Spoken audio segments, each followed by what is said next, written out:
Hey guys, tonight we're slipping into the English countryside in the early 1930s. Before us, the great house of Downton Abbey stands as a dark silhouette against a sky bruised with the last vestiges of twilight.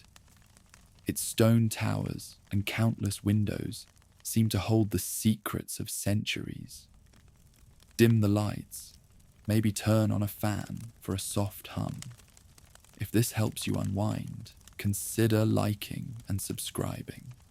And if you're awake enough, feel free to share where you're listening from and what time it is in the comments.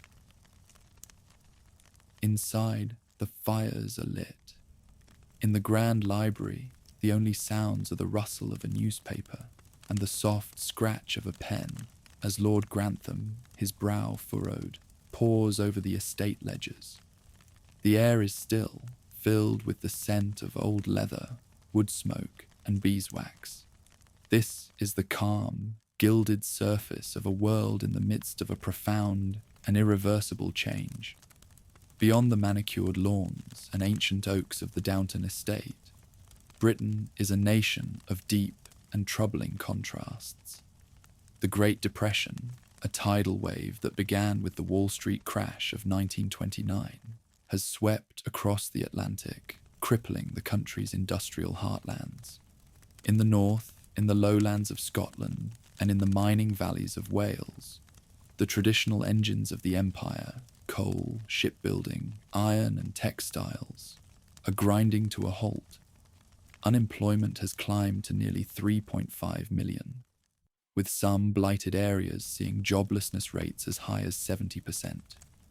The newspapers are filled with grim stories of hunger marches and the widespread hardship caused by the government's hated means test, a policy that forces families to exhaust their savings before receiving any aid.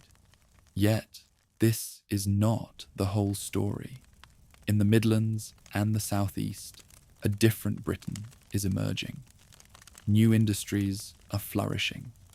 The manufacture of cars, synthetic textiles, and pharmaceuticals provides work and a sense of modern progress. For the lower middle classes, a new dream is becoming attainable.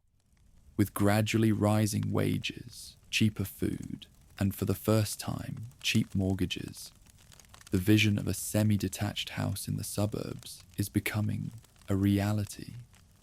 This is a world far removed from both the industrial slums and the grand, cold estates of the aristocracy. This is the precarious world the Crawley family now inhabits. Their power, built over centuries on the unshakable foundation of land, is slowly but surely eroding. The 1930s are a time of deep anxiety for their class, not just economically, but politically. The perceived impotence of the government has encouraged the growth of extremist parties. Sir Oswald Mosley's British Union of Fascists, with its black shirts and angry rhetoric, is attracting disaffected members of society, including some from the upper classes who fear the rise of communism and the loss of their privilege. For families like the Crawleys, this decade is a final, beautiful, lingering twilight, a last moment of peace and order before the storm of another world war arrives to sweep their world away for good. Let the sounds of the great house soothe you as we drift through its halls and explore the truths that lie behind the grand finale of an era. In the quiet of the library, Lord Grantham stares at the columns of figures. They tell a story he knows all too well, a story of decline that began long before he was born.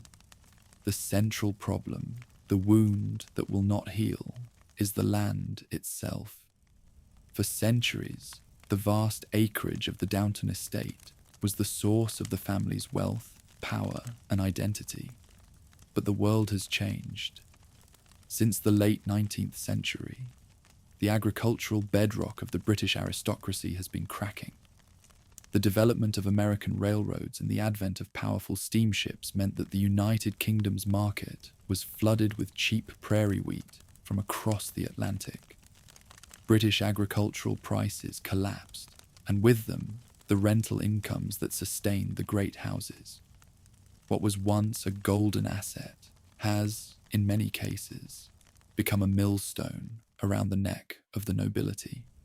Lord Grantham's persistent financial troubles, a recurring theme throughout his life, are not merely a convenient plot device.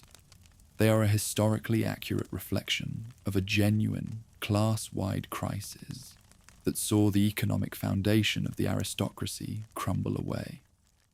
As if falling income were not enough, the state now demands its share with a veracity the Earl's ancestors would have found unimaginable.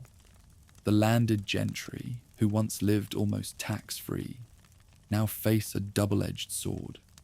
High income taxes on their dwindling profits, and the ever-present terror of death duties. This inheritance tax, introduced at the end of the 19th century, was a crippling blow. The death of an earl could trigger a tax bill so enormous that his heir would be forced to sell off thousands of acres, ancient woodlands, and priceless artworks, simply to settle the account with the government. This is the stark financial reality that underpins the constant anxiety over inheritance, and the entail that has plagued the Crawley family for a generation. The intricate legal mechanisms of the entail, a strict settlement designed to keep the estate whole and pass it to the next male heir, were a defence against profligate sons and the vagaries of fortune. But these ancient legal walls were proving no match for the relentless pressure of modern fiscal policy. The Earl's sighs, the scent of his cigar curling into the book-lined room. It is not just the lack of income, but the immense cost of it all. The rise of industry has created a new, competitive market for labour. The wages for servants and farm workers, once pitifully low, have risen steadily, a trend accelerated by the catastrophic loss of a generation of young men in the Great War. Even with millions unemployed in the industrial north, running a house like Downton is a constant struggle. This seems a paradox, but the economic depression of the 1930s was deeply uneven. While old industries died, new, lighter industries were born, particularly in the south of England. These factories, shops, and offices offered new opportunities, especially for women, that were far more appealing than the grueling 16-hour days and lack of freedom that defined domestic service. Service was increasingly seen as a last resort. Therefore, even in a time of national crisis, the great houses found themselves competing for a shrinking pool of willing staff, forcing them to offer better wages and even advertise modern perks like labour-saving appliances to attract applicants. The very forces of modernity that were creating a new, prosperous middle class were simultaneously making the traditional aristocratic lifestyle prohibitively expensive. How then did these families survive? Many did not. All across the country, ancient families were forced to sell their birthright, their castles, their treasures, their land. Lord Grantham can think of a half-dozen neighbours who have sold their estates, their ancestral lands now being carved up for the sprawling new suburbs that creep ever closer. The other strategy, the one that saved Downton Abbey itself, was to trade old titles for new money. The practice of marrying wealthy American heiresses whose industrial fortunes could rescue a floundering estate was a well-established trend by the turn of the century. The Earl reflects on his own marriage to Cora. Her substantial dowry, the product of her father's American business empire, had shored up Downton's crumbling finances decades ago. It was a perfectly respectable, if deeply transactional, arrangement. A prestigious title and a place in society for the heiress, and a vital injection of cash for the Earl. And so, while the television series often resolves these persistent financial worries, with a convenient inheritance or a single savvy investment. The historical reality for many aristocratic families was a slow, irreversible decline, forcing them to sell their ancestral homes and adapt to a world that no longer supported their grand lifestyle. As he sits in the quiet library, Lord Grantham's world is a fiction, but the magnificent house he inhabits is very real. Highclere Castle, the true filming location for Downton Abbey, has its own story. In the 1930s, it was the home of the 6th Earl of Carnarvon, Henry Herbert. He had inherited the title and the immense responsibility of the estate in 1923, following the sudden death of his famous father, the 5th Earl, who had financed Howard Carter's discovery of Tutankhamun's tomb. The 6th Earl's memoirs, titled No Regrets and Ermine Tales, paint a picture of a man who felt his upbringing was unloving, and who found his true passion not in managing the estate, but in the world of horse racing. The 1930s were a time of personal upheaval for him. He divorced his first wife, the American Catherine Wendell, in 1936. Then, on the very eve of the Second World War, in September 1939, he married his second wife, the beautiful Austrian dancer Tilly Losch. The official 1939 register, a national survey taken as war was declared, shows that on that night, Highclere Castle was occupied only by its live-in staff. The Earl and his new Countess were away, perhaps on their honeymoon, as the world tipped into darkness. The great house stood empty of its family, waiting for a future that would see it house evacuated children from London, its gilded rooms filled with the sounds of a nation at war. Let us imagine a new crisis brewing within Downton's walls, one far more personal and potentially more destructive than any financial shortfall. Lady Mary, now in her second marriage, finds herself deeply unhappy. The thought has taken root in her mind, a dangerous and modern thought: divorce. Were she to voice this desire, a chill would descend upon the house. We can almost hear the conversations, the hushed, horrified whispers in the drawing room. The Dowager Countess, a living relic of the Victorian age, would be aghast. Lord Grantham would be terrified, not just for his daughter's happiness, but for the family's name. In the early 1930s, for a woman of Lady Mary's rank, divorce was not a private sorrow. It was a public catastrophe, a scandal that could bring social ruin upon them all. The law itself offered little comfort, until the passage of the landmark Matrimonial Causes Act in 1937, the sole ground for divorce in England was adultery. A 1923 law had granted women the same right as men to petition on these grounds, but the fundamental principle remained. The purpose of the courts, as one member of Parliament wryly noted, was not to secure happiness, but to preserve the institution of marriage and the purity of the home. This created a grim legal reality known as holy deadlock. A couple could be miserable, they could live apart for years, but without proof of infidelity, they were bound together for life. This led to the distasteful but common practice of collusion, where one spouse, usually the husband, would stage an adulterous encounter with a hired companion in a hotel, ensuring they were discovered so that the necessary legal evidence could be presented to a judge. For Lady Mary, trapped in an unhappy but not adulterous marriage in the early 1930s, there would have been no respectable way out. Even more daunting than the legal barriers was the immense social stigma. Divorce was exceptionally rare. In the first decade of the century, there was just one divorce for every 450 marriages. It was considered a source of profound shame, a public admission of failure that tainted everyone involved. even the innocent party. For the Crawleys, the consequences would be immediate and severe. Their invitations to the great houses of the county would dwindle.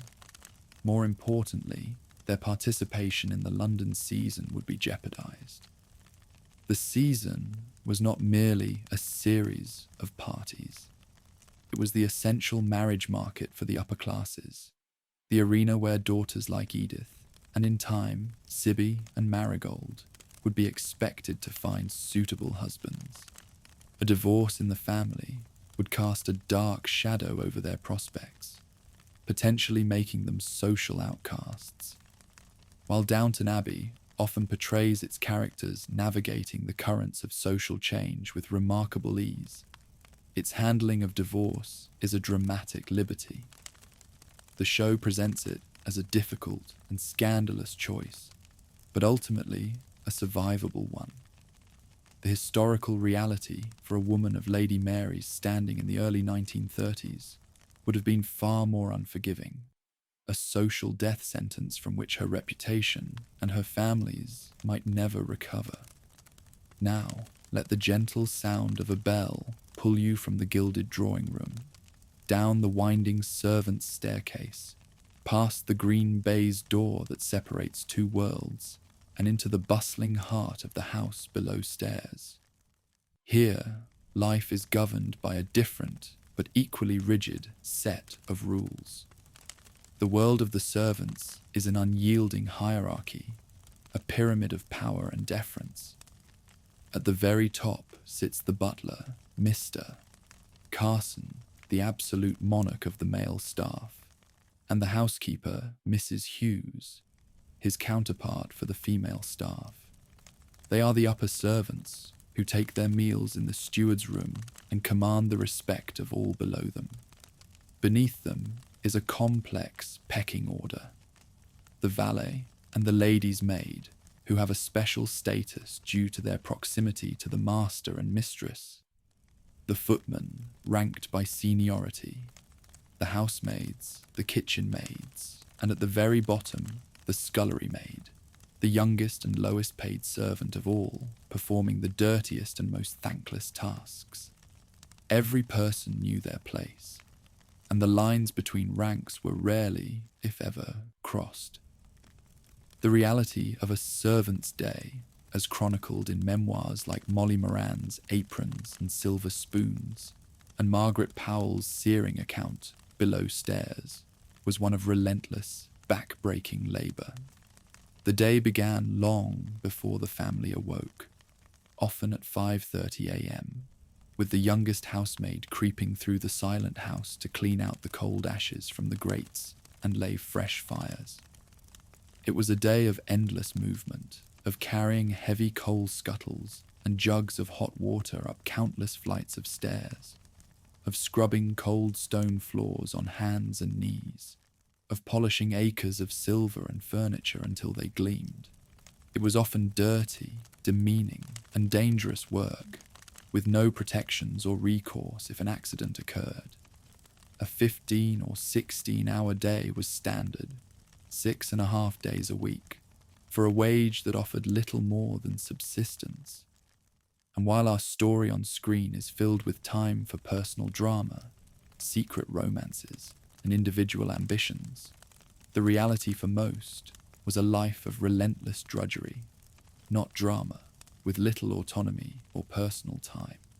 Here, we must pause and address one of the most significant historical inaccuracies of Downton Abbey, the warm, familiar relationship depicted between the Crawleys and their staff. The show is filled with moments of shared confidence. Lady Mary weeping in Anna's arms, Lord Grantham seeking counsel from Bates, Cora visiting the kitchens to chat with Mrs. Patmore. While these scenes create compelling drama, they are a modern invention, a fantasy of benevolent paternalism. The historical reality was one of profound and unbridgeable social distance. The primary duty of a servant was to be invisible. They were expected to move through the house silently, to perform their duties without being seen or heard. to be, in effect, human machines that facilitated a life of effortless comfort for their employers. Families would conduct intimate or argumentative conversations in the presence of a footman or a maid, as if they were merely another piece of furniture. In her memoir, Margaret Powell wrote with bitterness of the mortifying moments that brought home her lack of selfhood, of being treated not as a person with feelings, but as a possession. The family descending into the servants' hall was almost unheard of. It was a breach of a powerful, unspoken taboo. The cozy, cross-class friendships that are the heart of the show's appeal are a romantic fiction. The truth was a system built on a foundation of rigid formality and the utter invisibility of the people whose labor made the entire lifestyle possible. By the 1930s, that system was already in decline. The vast armies of servants seen in the Victorian and Edwardian eras were a thing of the past. A great house that might once have employed 50 staff now made do with 20 or even fewer. Roles were combined. A single maid might be expected to do the work of both a housemaid and a parlour-maid. While the Depression did force many women back into service out of desperation, it remained a deeply unpopular career, and the great houses struggled to find and retain staff who now had other, more liberating options. As evening descends, the house prepares for the climax of the day, dinner. For the family upstairs, this is not merely a meal. It is a theatrical performance, a nightly ritual that reaffirms their status and the unchanging order of their world. A gong sounds, calling them to their rooms to dress. White tie and tails for the men, shimmering gowns, elegant jewelry, and long gloves for the women. The dining table gleams under the candlelight, set with starched linen, polished silver, and sparkling crystal. The menu, heavily influenced by French haute cuisine, is a formidable affair, consisting of anywhere from 5 to 10 courses. A typical dinner might begin with a clear soup, a consommé, followed by a delicate fish course, perhaps poached salmon with a rich hollandaise sauce. Next, an entree of sweetbreads or cutlets, leading to the main course, or the remove, a substantial joint of roast lamb or beef. A course of game birds might follow, and then a succession of elaborate puddings, shimmering jellies, delicate ices, and finally, a savoury, like mushrooms on toast, to cleanse the palate before fruit and nuts are served with port. The etiquette of the meal is as complex as the menu. The seating plan is a delicate art, alternating men and women. Conversation is strictly governed. One speaks only to the person on one's left or right. The hostess dictates the flow of conversation. When she turns to speak to the gentleman on her other side, that is the signal for the entire table to turn their conversation as well. To speak across the table, a frequent occurrence for the famously unlucky in love Lady Edith, was a shocking faux pas, a breach of decorum that would have been met with stunned silence. Meanwhile, in the servants' hall, another dinner is served. The food is simpler, but still substantial, often a joint of meat, potatoes, vegetables, and a hearty pudding. But here too, ritual and hierarchy are paramount. The seating arrangement is a mirror of the structure of the house itself. The butler and housekeeper preside at the head of the long table, flanked by the other upper servants. The lower servants sit further down, in descending order of rank, with the scullery maid at the very bottom. In many of the strictest houses, the servants' meal was eaten in complete and utter silence, a stark contrast to the lively gossiping scenes we see in the show. The traditional, labour-intensive cuisine of the great house stood in stark contrast to the culinary revolution taking place in the rest of Britain. The 1930s was the decade of convenience.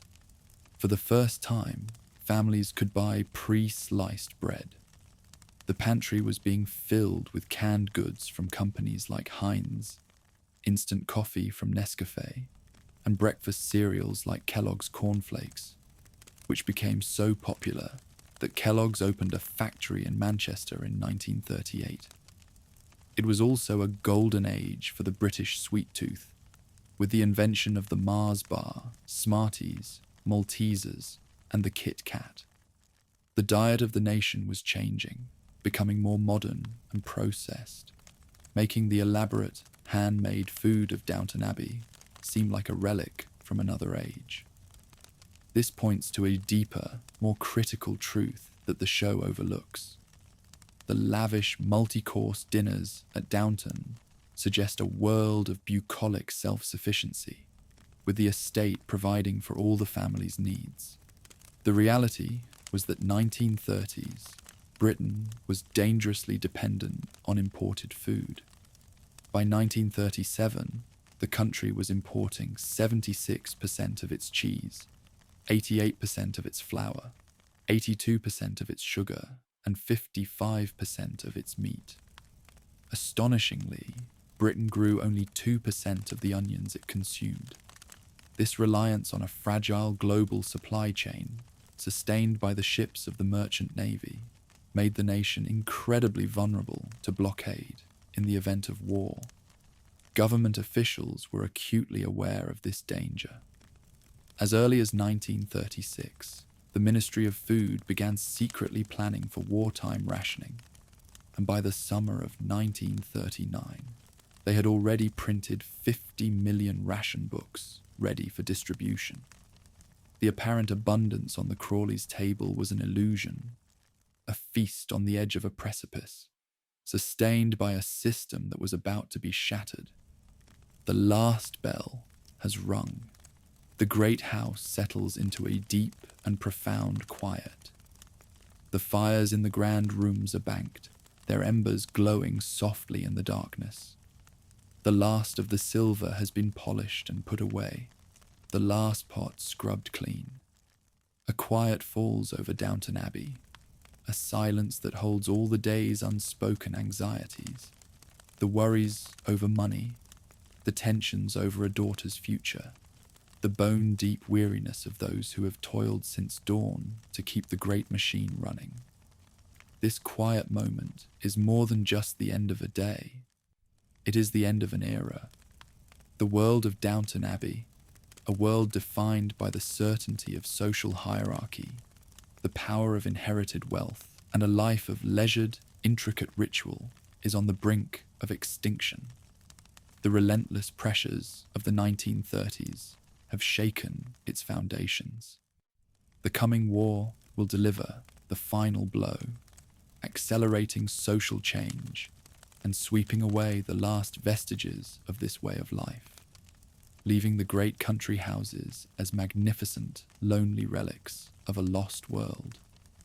And so, we leave the great house to its slumber, a symbol of a beautiful, complex, and deeply flawed world, preserved forever in myth and memory. As you drift into your own peaceful sleep, let the image of Downton remain, a grand, fading dream from a time long past. But before we let it fade completely, let us stay a little longer. Let us watch as the first pale fingers of dawn touch the stone towers once more. A new day is beginning at Downton, and with it, the intricate dance of social hierarchy begins anew. Long before the sun has climbed high enough to warm the bedrooms of the Crawley family, the house is stirring in the cold, dark depths below stairs. A young kitchen maid, perhaps no older than 14, is the first to rise. Her first task is the most crucial, coaxing the monstrous black iron range back to life. It is a dusty, dirty job, clearing out the old ashes and laying the new fire that will serve as the house's engine for the entire day, heating the water for every bath and every cup of tea. This is the unseen rhythm of the house. every person, from the Earl himself down to this young girl, has a role to play, a clearly defined space in the ecosystem of the great house. Their lives are a complex ballet of duty and deference, a performance where every step is choreographed. Upstairs, in the master bedroom, Lord Grantham sleeps on. His day will not begin until his valet, Mr. Bates, enters with the morning tea. The life of an earl in the 1930s is not one of work in any modern sense. He does not commute to an office or manage a stock portfolio. His work is Downton.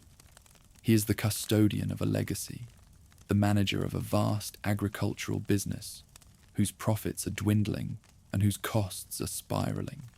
His days are spent with his estate manager, poring over accounts, meeting with tenant farmers, and grappling with the terrifying reality of death duties and income tax that threaten to dismantle his entire world. It is a role of immense pressure, but one that comes with the unshakable belief that a man of his class does not get a job. He is his job. His valet, Bates, is his shadow. A valet's role is one of the most intimate in the house. He is a gentleman's gentleman. He lays out the Earl's clothes for the day, assists him with dressing, shaves him, and cares for his wardrobe. He is a confidant, a keeper of secrets, a man who knows his master's moods and habits better than anyone. But this proximity does not imply friendship.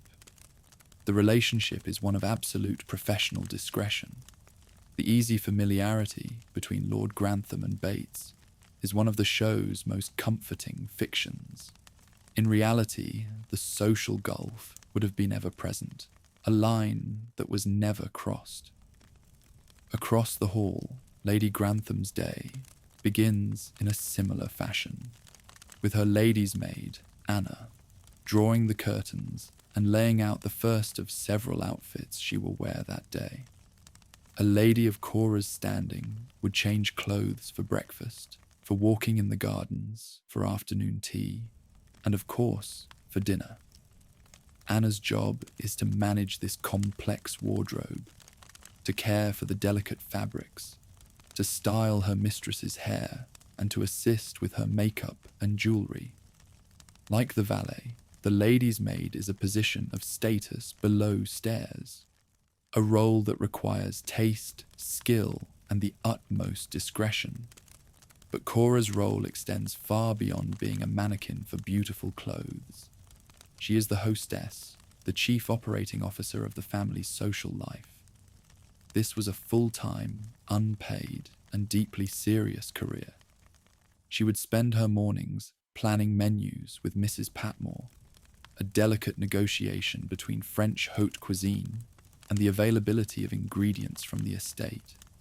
She would write letters, plan guest lists for weekend house parties, a logistical nightmare of social politics, and ensure that every detail of the household ran with flawless precision. The success of a dinner party or a weekend shoot could enhance the family's reputation. A failure could lead to gossip and social exclusion. And watching over it all, with an eagle eye for any breach of protocol, is the Dowager Countess, Violet. She is a magnificent relic, a living embodiment of the rigid Victorian and Edwardian eras. For Violet, manners are not a matter of politeness. They are the very architecture of society. How you dress, how you stand, how you speak. Every detail signifies your place in the world. She is the guardian of a code so complex it would make modern life, with its casual Fridays and emoji-laden emails, seem like a state of utter anarchy. She would be horrified by the public display of emotion, the discussion of money or health at the dinner table, and the very idea of a man not removing his hat in the presence of a superior. She is the keeper of the flame for a world that is rapidly being extinguished. Her granddaughters, Mary and Edith, represent the uncertain future. Mary, as the eldest, has been groomed to understand and uphold the traditions of her class, yet she possesses a modern, pragmatic mind. She understands that the estate must be run more efficiently to survive. Edith, the perpetual middle child, the spare, has a more difficult path. Her journey into the world of magazine publishing is a shocking departure from the norm. For a high-born woman to have a profession was an oddity, a quiet admission that the old way of life, a life of leisure supported by land, was no longer enough. Let us drift back down the green baize stairs into the world where the real work is done. Here, Mr. Carson, the butler, is the undisputed king. His authority is absolute. He is in charge of the entire male staff, the wine cellar, and the priceless family silver. He oversees the footmen, the tall, handsome young men, hired as much for their decorative quality as for their ability to serve a 10-course meal without dropping a single fork. Carson is the very embodiment of tradition and order. His loyalty to the family is fierce, but it is the loyalty of a devoted general to his monarch, not that of a friend. The idea of him offering personal advice to Lord Grantham, or sharing a moment of emotional vulnerability, is a modern sentimentality. His job is to ensure the performance of grandeur runs without a single missed cue. His counterpart is the housekeeper, Mrs. Hughes. She rules the female staff with the same quiet authority. The housemaids, the laundry maids, the parlour maids, all fall under her domain. She manages the vast stores of linen, the household supplies, and the complex cleaning schedules required to keep a house like Downton in a state of perpetual perfection. Her relationship with Carson is a professional partnership, a collaboration between two senior managers, ensuring the smooth operation of a complex business. The on-screen romance, while heartwarming, would have been highly improbable. A housekeeper was expected to be unmarried, a Mrs. in title only, to distinguish her from the junior maids. In the fiery heart of the kitchens, Mrs. Patmore presides over her own kingdom. As the cook, she holds a position of immense trust and responsibility. A bad meal could ruin a dinner party and damage the family's reputation.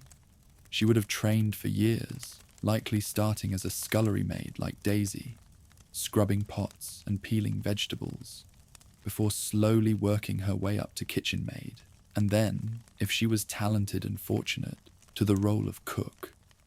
Her repertoire would be vast, from the elaborate French-inspired dishes for the upstairs dining room, roast quail, poached salmon with hollandaise, elaborate jellies and mousses, to the simple, hearty roasts and puddings served to the staff in the servants' hall.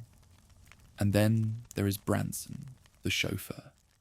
In the rigid hierarchy of the house, his position is a strange and modern anomaly.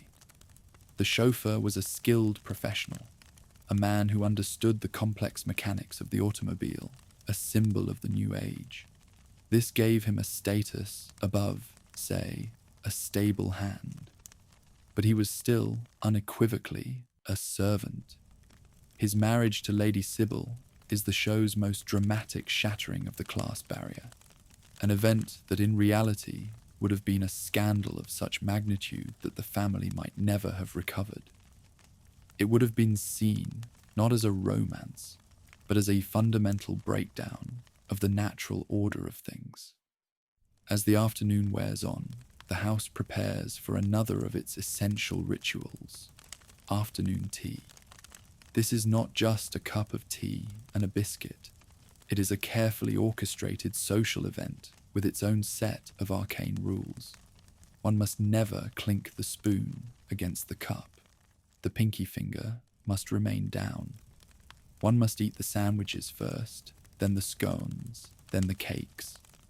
And the great scone debate, jam first or cream first, is a matter of fierce regional pride. It is a ritual of quiet elegance, a moment of calm in the structured day. But outside the walls of Downton, a different culinary world is emerging.